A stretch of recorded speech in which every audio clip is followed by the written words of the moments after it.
नमस्कार दोस्तों, आपका स्वागत है हमारे YouTube चैनल हिस्टोरिक हिंदी में। दोस्तों, हिस्टोरिक हिंदी के इस एपिसोड में हम बात करेंगे दुनिया की सबसे महान वैज्ञानिक सर आइजक न्यूटन की।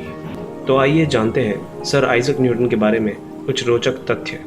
सर आइजक न्यूटन एक महान गणितज्ञ, भौतिक वैज्ञानिक, ज्योतिष एवं दार्शनिक थे, जिन्होंने सबसे पहले गति के तीनों नियमों का पता लगाया और गुरुत्वाकर्षण का सिद्धांत प्रतिपादित किया। न्यूटन ने गणित में कैलकुलस की नींव डाली तथा प्रिज्म की सहायता से सबसे पहले पता लगाया कि श्वेत रंग वास्तव में 7 रंगों से मिलकर बनता है। 4 जनवरी 1643 को इंग्लैंड के एक छोटे से गांव के खेतों में बने एक छोटे से घर में एक कमजोर से बालक ने जन्म लिया। एक ऐसा नन्हा बालक जिसे जन्म के समय डॉक्टरों ने यह कह दिया था कि यह बालक शायद ही ज्यादा दिन तक जिंदा रह पाए। परंतु जब वह बड़ा हुआ तो उसने संसार की तमाम मान्यताओं को बदल कर रख दिया। वह बालक था आइजक न्यूटन, आज भी जिसकी गिनती इतिहास के सबसे महान वैज्ञानिकों में की जाती है। न्यूटन का जन्म उनके पिता की मृत्यु के 3 महीने बाद हुआ था। वे एक समृद्ध किसान थे। उनका नाम भी आइजक न्यूटन था।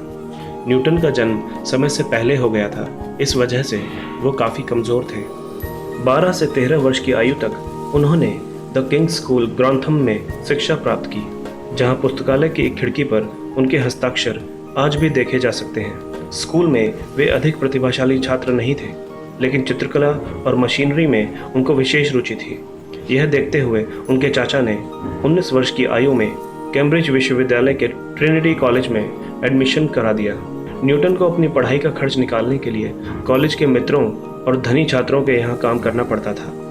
उस समय कॉलेज की शिक्षाएं अरस्तु पर आधारित थीं, लेकिन न्यूटन आधुनिक दार्शनिकों जैसे डेस्कार्टेस और खगोलविदों जैसे कोपरनिकस, गैलीलियो और केपलर के विचारों को पढ़ना चाहते थे। एक बार वे छुट्टियां बिताने अपने गांव वुल्सथॉर्प आए हुए थे। इसी गांव में उनकी मां का एक सुंदर सा बागीचा था।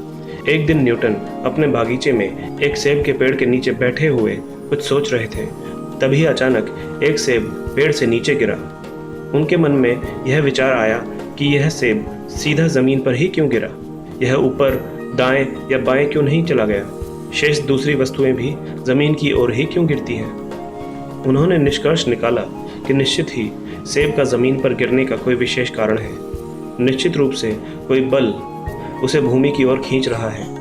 यही नहीं, एक फूल की छोटी सी पंखुड़ी से लेकर विशाल तारों तक के बीच में कोई न कोई आकर्षण बल है। बाद में इसी आधार पर न्यूटन ने विश्वव्यापी गुरुत्वाकर्षण का सिद्धांत प्रतिपादित किया। इस सिद्धांत के अनुसार ब्रह्मांड में प्रत्येक वस्तु हर दूसरी वस्तु को एक आकर्षण बल द्वारा खींचती है, जो उसके द्रव्यमानों के गुणनफल के समानुपाती या दूरी के वर्ग के व्युत्क्रमानुपाती होता है। सन 1665 में न्यूटन ने कैम्ब्रिज विश्वविद्यालय से ही ग्रेजुएशन किया और सौभाग्यवश उस कॉलेज में उन्हें गणित के जाने माने प्रोफेसर आइजक बैरो के साथ काम करने का अवसर प्राप्त हुआ, जिन्होंने न्यूटन की प्रतिभा को पहचान लिया था। इसके बाद 27 वर्ष की उम्र में न्यूटन ट्रिनिटी कॉलेज के प्रोफेसर बन गए। बाद में न्यूटन रॉयल सोसाइटी के अध्यक्ष भी बने। न्यूटन ने ब्रिटिश सरकार की वार्डन और master of the royal mint बनकर सेवा की।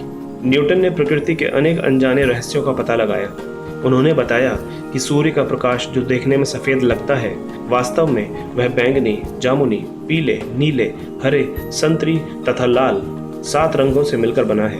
इन 7 रंगों को एक प्रिज्म की सहायता से अलग अलग किया जा सकता है। इन 7 रंगों को मिलाकर सफ़ेद रंग बनाया जा सकता है।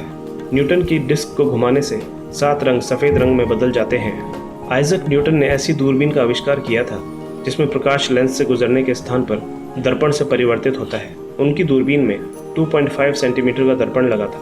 न्यूटन ने गति के 3 नियम प्रतिपादित किए, जो आज भी विद्यार्थियों को पढ़ाए जाते हैं। न्यूटन ने गणित में कैलकुलस की नींव डाली। न्यूटन ने अपनी खोजों को 2 पुस्तकों के रूप में छपवाया। प्रकाश से संबंधित उनके आविष्कार ऑप्टिकस नामक पुस्तक में छपे थे तथा दूसरे आविष्कार फिलोसफी नेचुरलिस प्रिंसिपिया मैथमेटिका नामक पुस्तक में, जो कि सन 1687 में प्रकाशित हुआ। उम्र के अंतिम पड़ाव में भी न्यूटन खगोलीय पिंडों से संबंधित खोज कार्यों में लगे रहते थे। 84 वर्ष की उम्र में भी वो रॉयल सोसाइटी की एक मीटिंग की अध्यक्षता करने गए, लेकिन लौटने के दौरान वे बीमार पड़ गए। 31 मार्च 1727 को उनका देहांत हो गया। यह कहना अतिशयोक्ति नहीं होगा कि आइजैक न्यूटन अकेले ऐसे वैज्ञानिक थे जिन्होंने आधुनिक विज्ञान के विकास में सबसे महत्वपूर्ण योगदान दिया था। उनके महान योगदान के लिए लोग उन्हें कभी नहीं भूल सकते।